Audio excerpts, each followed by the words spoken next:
le gouvernement déclare un moratoire de 6 mois sur la hausse des taxes sur les carburants prévue en janvier 2019. Le manque à gagner pourrait se chiffrer en milliards d'euros,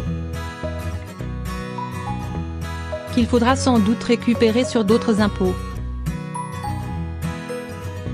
C'était le souhait des dizaines de milliers de gilets jaunes qui ont manifesté dans toute la France, samedi dernier, contraindre le gouvernement à geler ses taxes sur les carburants, pour limiter l'envolée des prix à la pompe.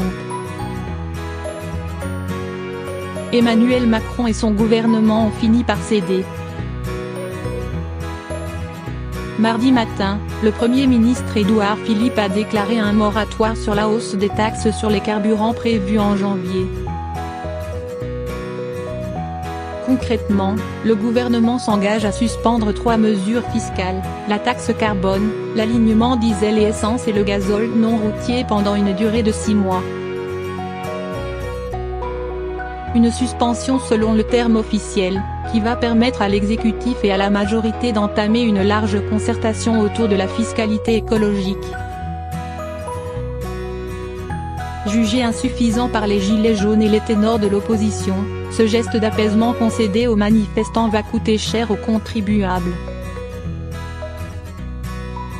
Et pour cause, sauf à baisser drastiquement les dépenses publiques ou laisser filer le déficit public, l'État va devoir trouver de nouvelles recettes pour compenser le manque à gagner entraîné par ce moratoire. L'alourdissement des taxes sur les produits énergétiques, carburants routiers et non routiers, gaz naturel, charbon, fioul, était censé rapporter, au total, 2,8 milliards d'euros supplémentaires l'année prochaine, dont 900 millions pour les simples carburants routiers, gazole et essence, selon un document annexé au PLF 2019. Dans l'hypothèse où la suspension de 6 mois annoncée par le gouvernement concerne tous ces produits énergétiques, elle entraînerait donc un manque à gagner de 1,4 milliard en 2019.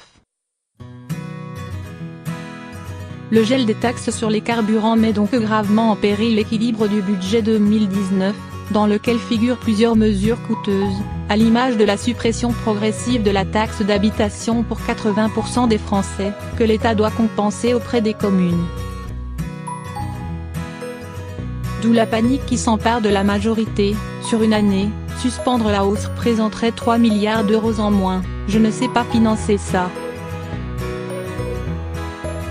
J'envie ceux qui ont une solution miracle, mais moi je ne l'ai pas, reconnaissait la porte-parole du gouvernement Aurore Bergé, lundi, dans les colonnes de Libération, à la veille de l'annonce du moratoire. Si la députée des Yvelines gonfle légèrement le rendement prévisionnel de la TICI pour 2019, le casse-tête du gouvernement n'en reste pas moins réel. Pour compenser le gel des taxes sur les carburants, les gilets jaunes ont une idée toute simple, rétablir l'impôt sur la fortune, ISF, dont l'abandon pour une version recentrée sur l'immobilier a coûté 3,13 milliards d'euros aux finances publiques. La fameuse solution miracle,